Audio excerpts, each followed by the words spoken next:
Thank you for listening to Depictions Media Radio.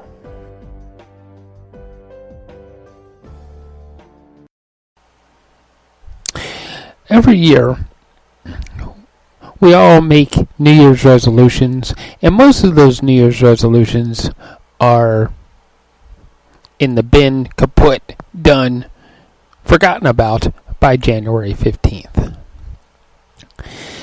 This year, I'm suggesting to everyone that we try something a little bit different.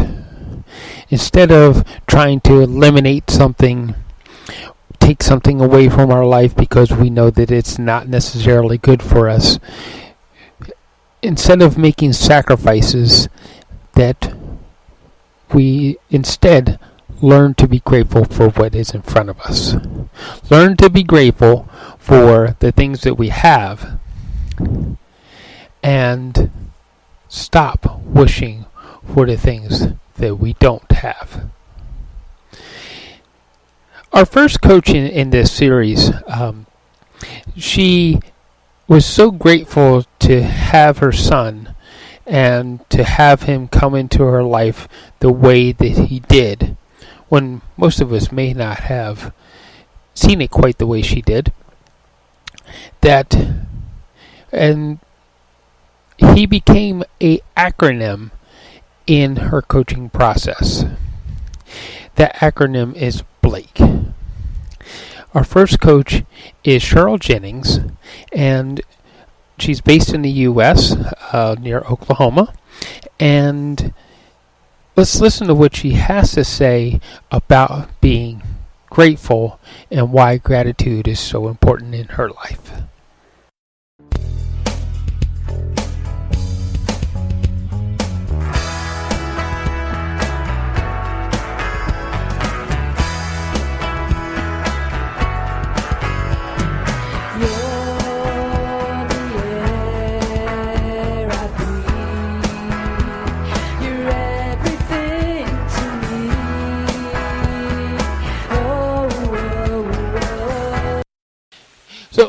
Welcome back, everyone.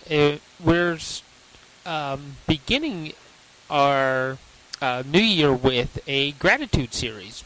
And we brought back Cheryl Ginnings. As you remember, Cheryl Ginnings, international speaker, best-selling author, and she's recognized for her expertise in the field of communications, business consulting, public speaking, and she is the CEO of Cheryl Ginnings Consulting, a consulting group that she utilizes to help shed light on for people with trials of having special needs families and other other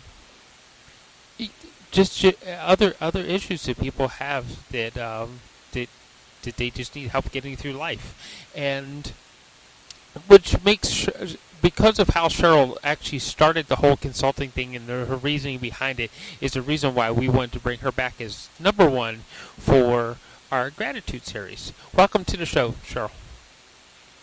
Oh, thank you so much, Michael. I'm glad to be invited. Yeah.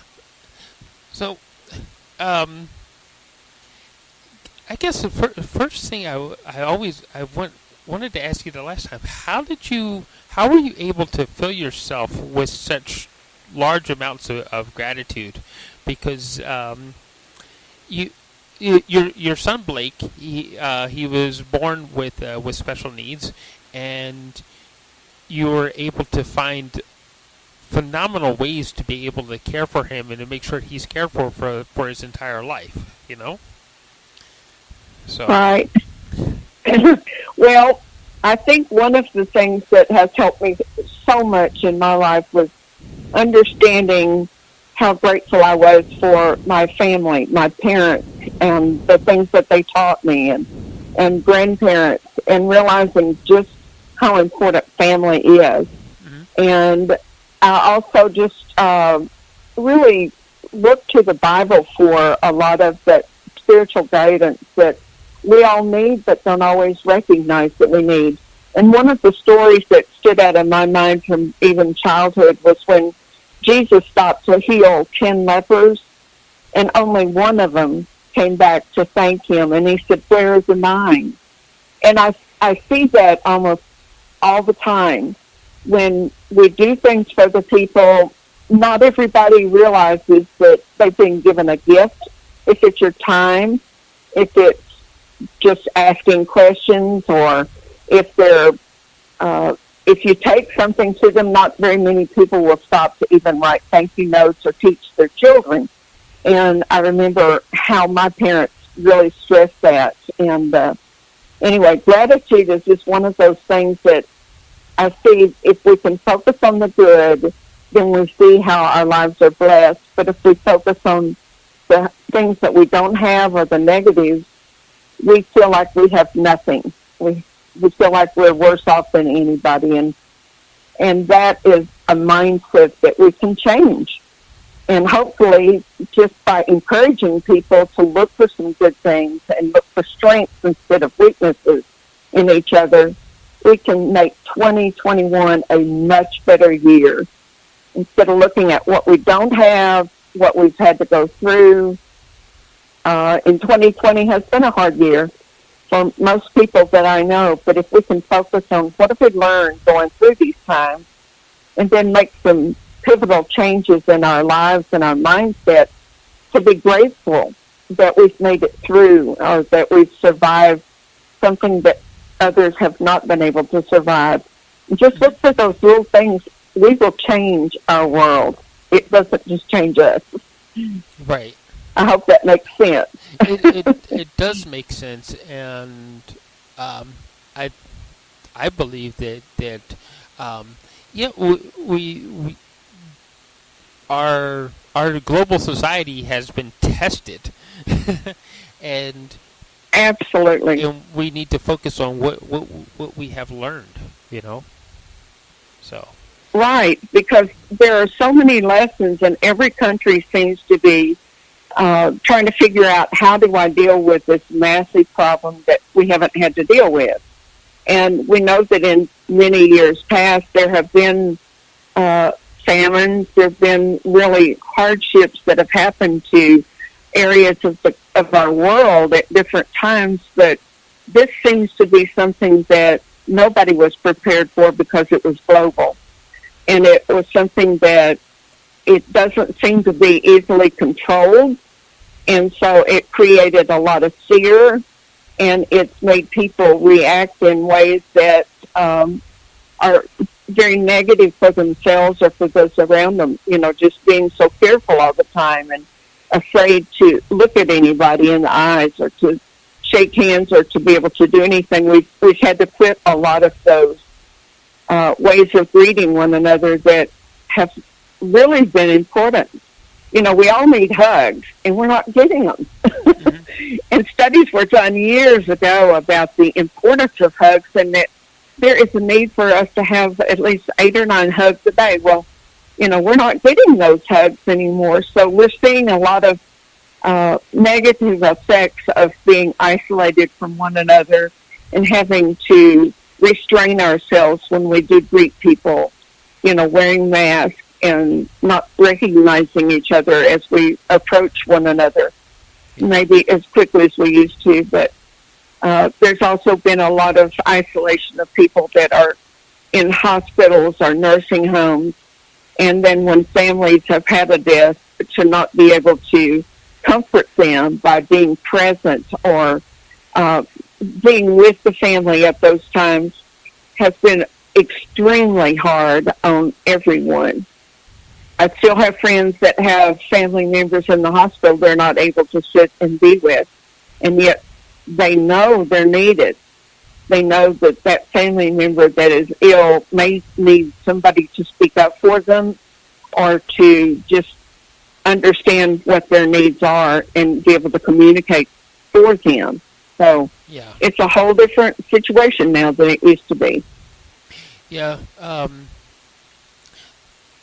The hospitals are I guess they're doing their best because they're trying to keep people safe, but at the same time, when we're talking about critical illness, it's a tough pill, because that, hey, my loved one is going through this, and There's a need to give the hug as there is a need to receive the hug, right?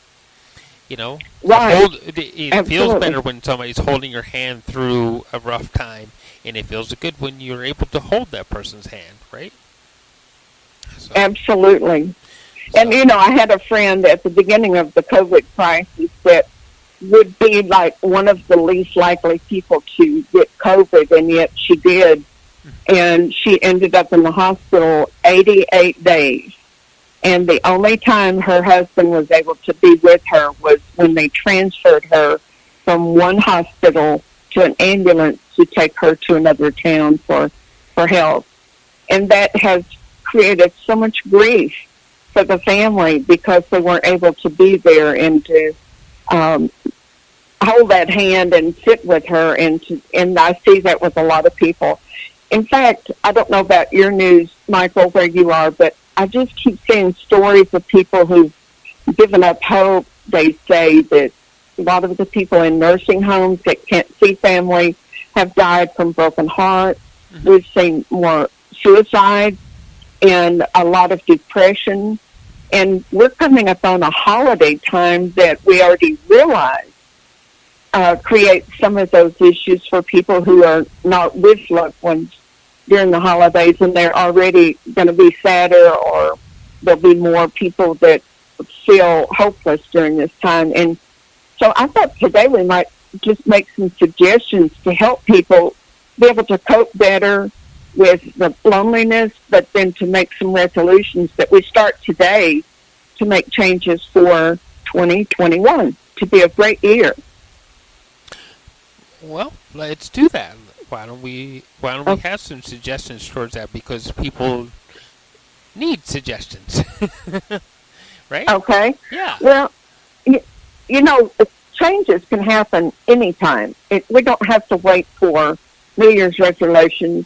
In fact, we've seen studies that show that by the middle of January, all those people that started out with the gym memberships and the really gung-ho to exercise and everything, they've dropped off a huge amount of those people by the middle of January, and by the end of January, almost all of them have dropped off. And so I would just make the first suggestion is to try to really think through what is something you really want to accomplish. And it's not just, oh, I have to set a goal. So weight loss is one of the things people think of first. But to think about maybe something different that, or a way of doing it that is not like you've done before. Give it a lot of thought. Yeah. That makes sense. Give it some thought and really think about what it is that you're looking for to begin with, right? Well, and when you've given it thought, you might ask yourself, why do you want to do this? Because sometimes if you just write something down because you think you've got to make a resolution, you might write down something that you think other people think you need to do. Somebody may look at me and say, well, she needs to lose weight. So I write down, well, I think people think I need to lose weight, but it's not really a goal that's going to drive me to do it for myself. And maybe that's an example that would help somebody to really look at, why are you doing this resolution? What is it that you want to change? And then something I've learned this last year that's been just phenomenal, and I've learned it from Dean Graziosi, from Tony Robbins, from Pedro Ado, and from several people who have said this over and over. And it's to ask yourself, why 7 times? It's the level of 7 that you want. And it helps you to keep saying, well, why do you want to do that? And so you answer it and say, well, this is something I've always wanted to do.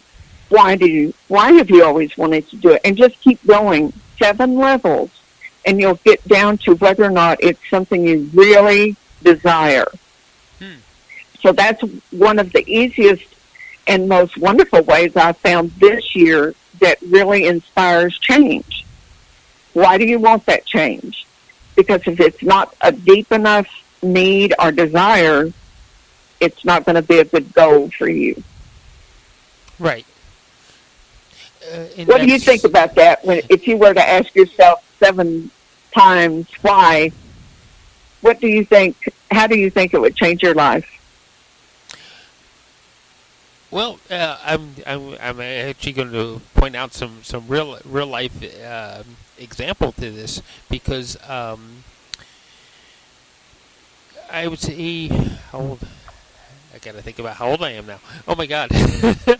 I'd say 14 years ago, I was put out of the chemical and oil and gas industry, where I was an analytical chemist and one of the top analytical chemists in the world doing what I did, and Oh, wow. yeah, and I actually, before I started on the next venture, I actually had to ask myself what it was that I really wanted to do. What was the impact and why I wanted to make that impact. And we're sitting here today talking about this because this is part of the impact I want to make. I want people to feel more gratitude. I want them to feel more positivity, and I want them to hear all these stories about the positivity that it's actually out there and the love that's actually in our world. You know, we don't need to focus on the That's hatred. right. We need to focus on the love, right? So Correct. So yeah, I don't know how many times I asked myself why I wanted to do that, and I don't know how many times I've been frustrated about wanting to do this and having that strong why, and then I say to my wife, I'm going to close it all up. It's just too frustrating. I'm just going to close it all down and sell the equipment, and then the next day I'm right back at it again.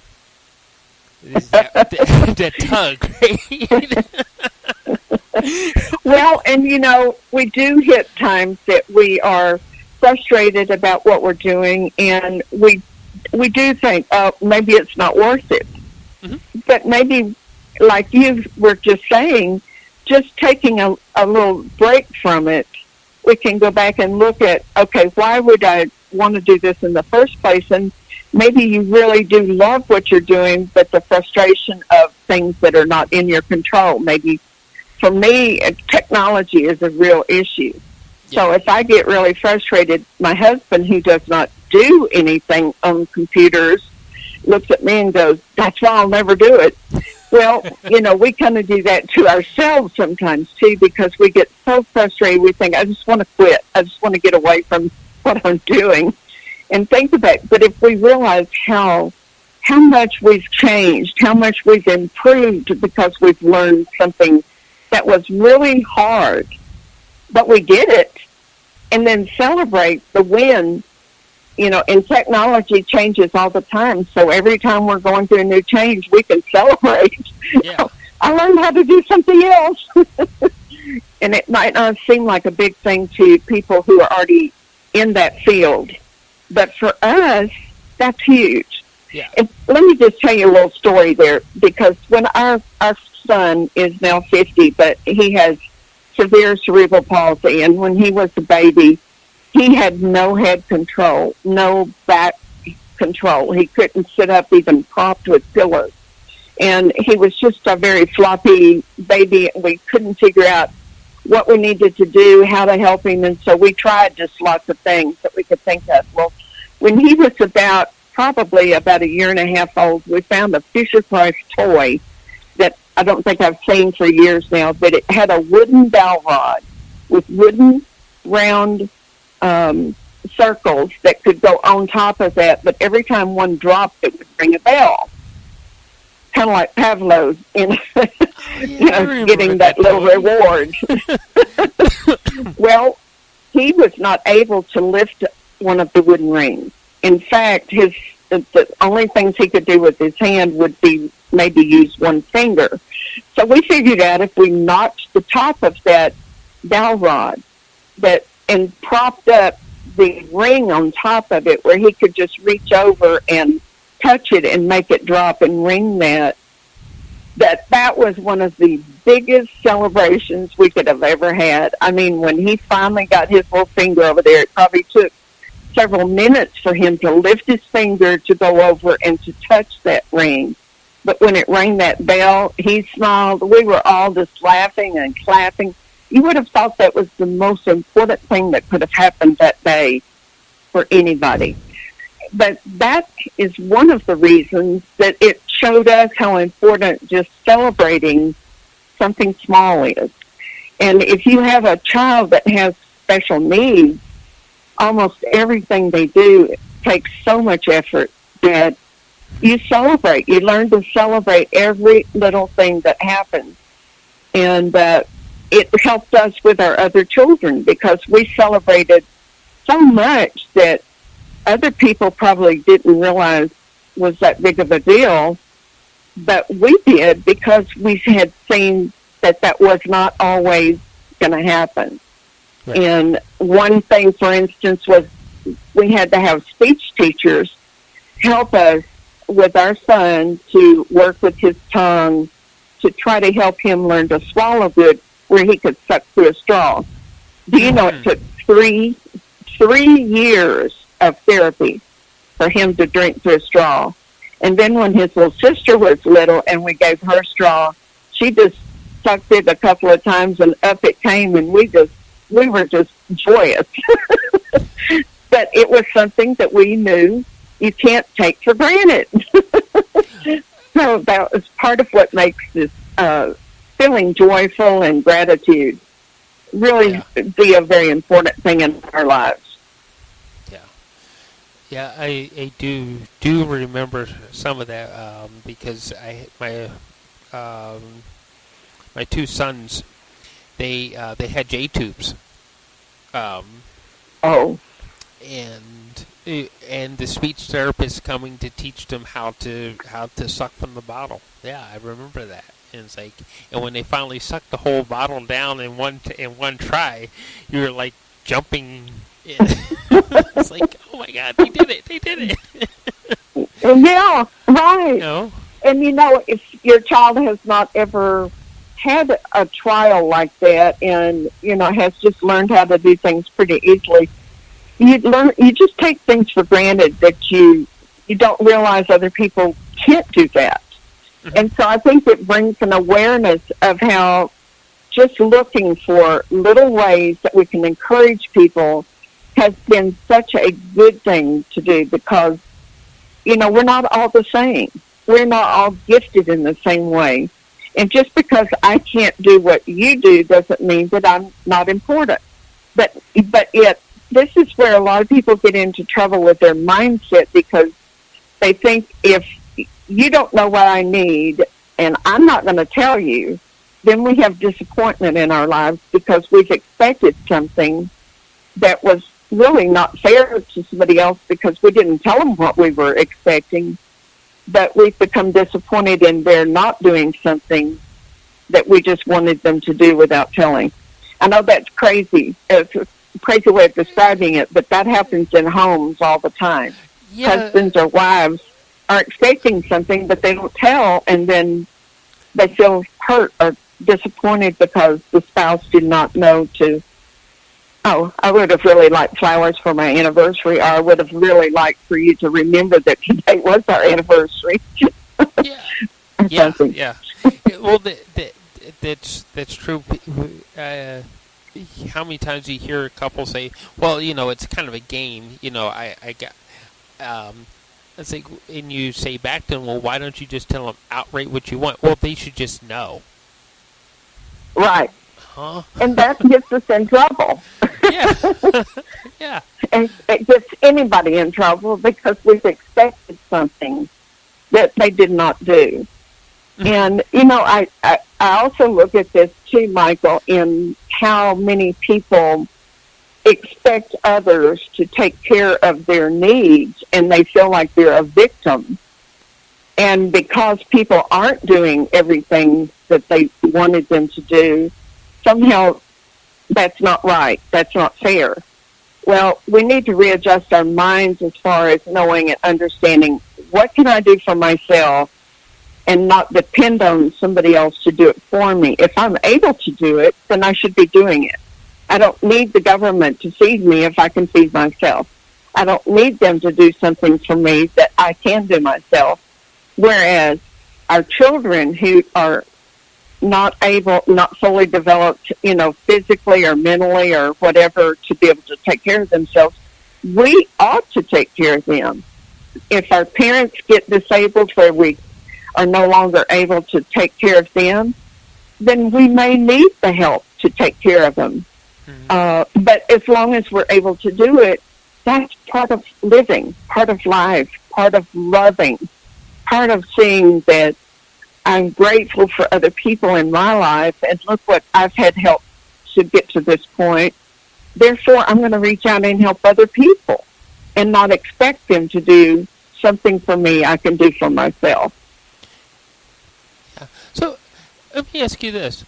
In your opinion, is paying it back a good part of that gratitude? That part of gratitude, being able to pay things back or pay it forward.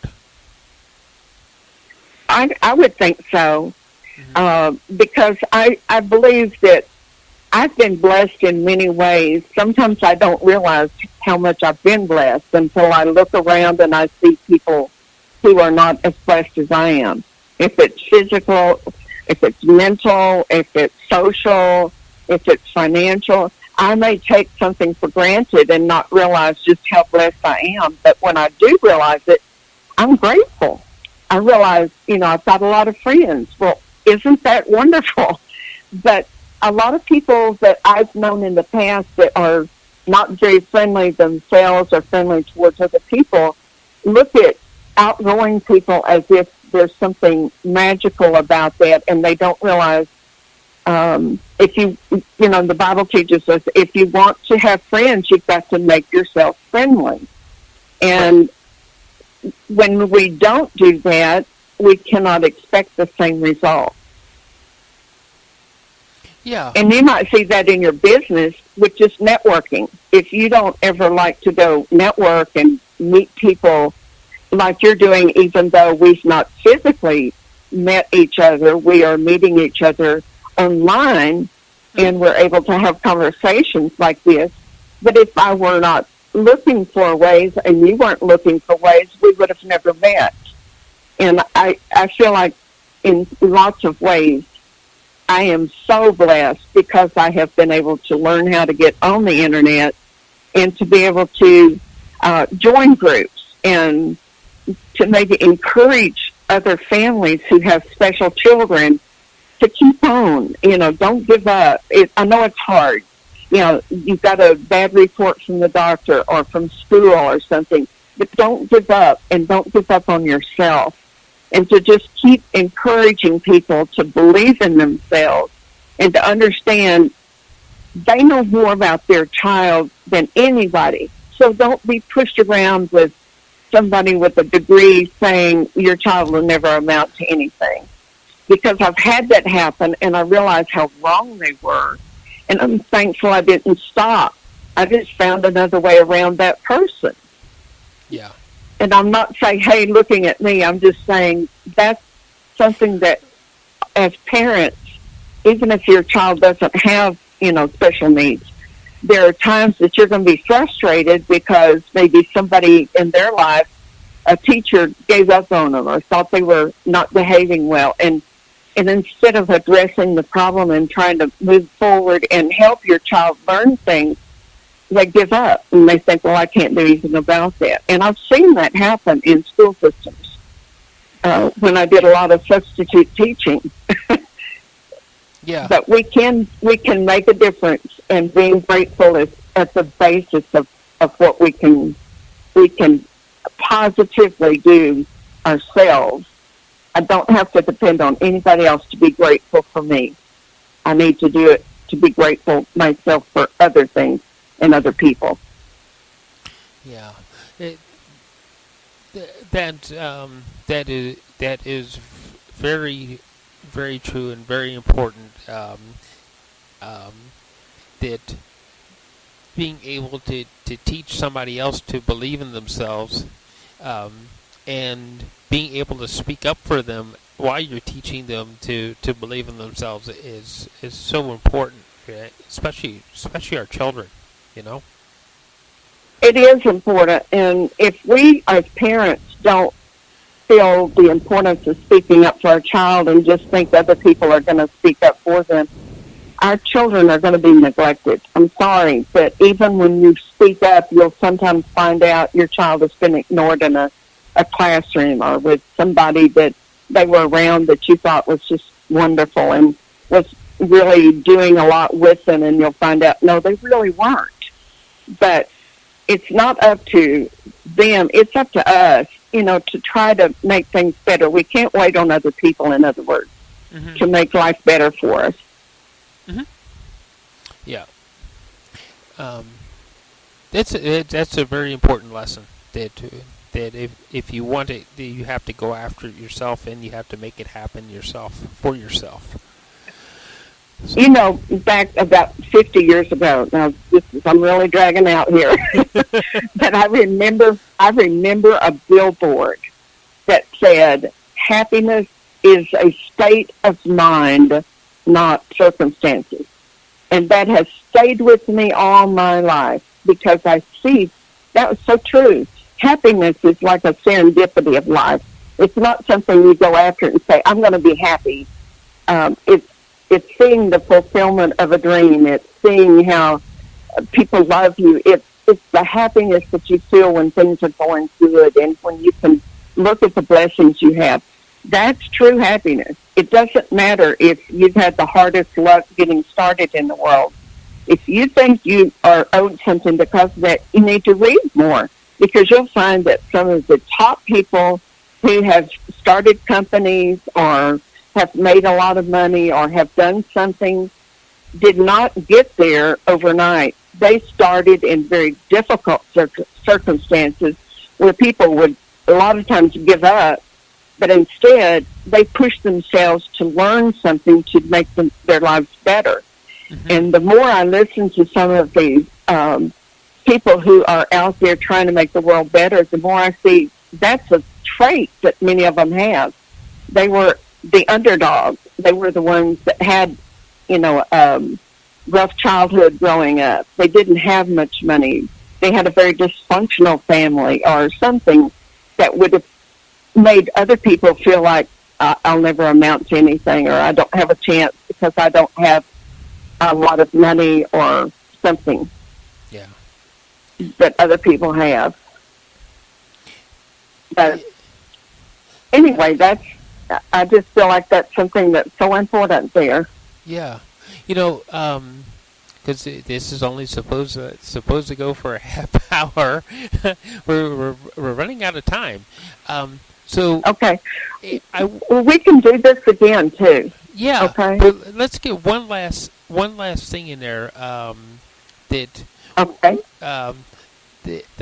number one thing that you are grateful that happened in 2020 leading into 2021.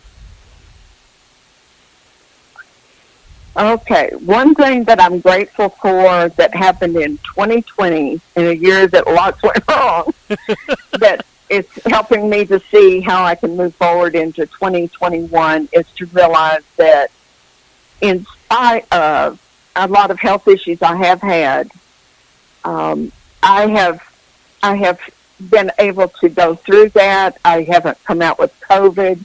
I've been able to work through a lot of these problems that were setbacks for us without giving up. And I think to be able to look at that and say, I am so glad I was not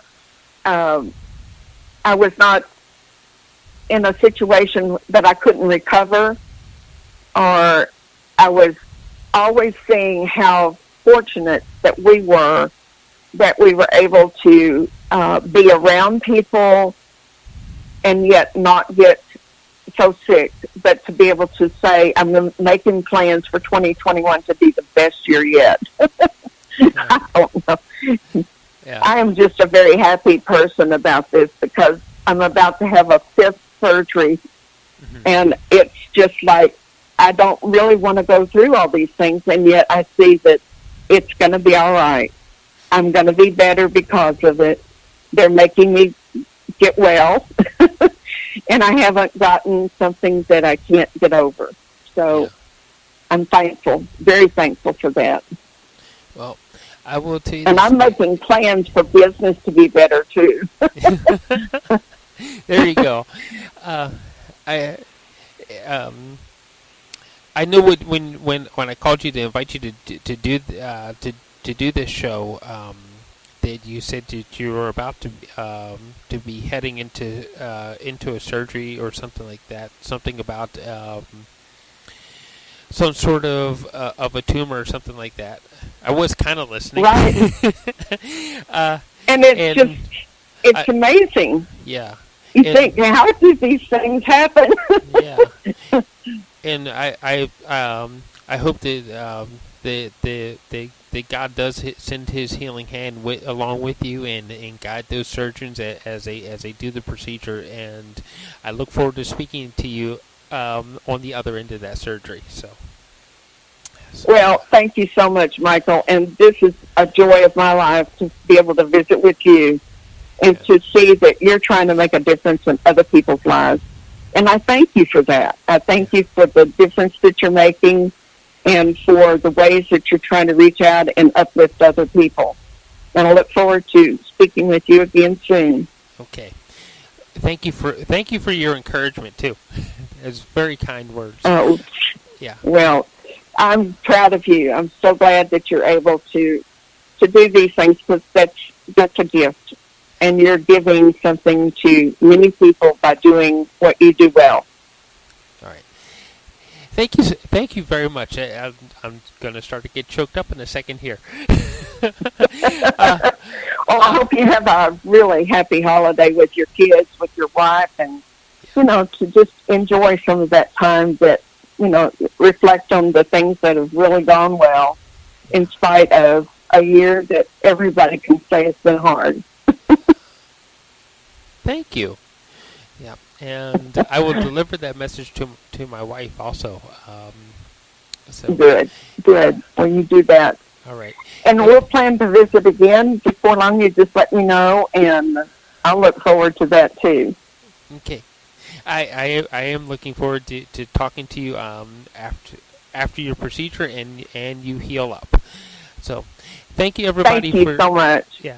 Thank you, everybody, for listening today, and please join us again. And we will have 4 more coaches to this series. Just keep listening in.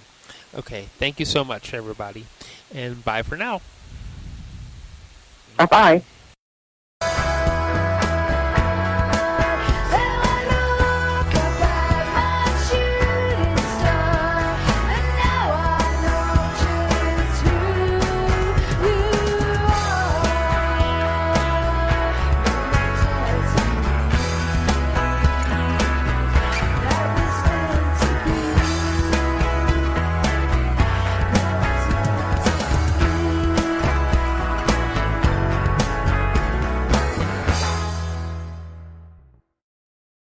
This show has been produced by Depictions Media.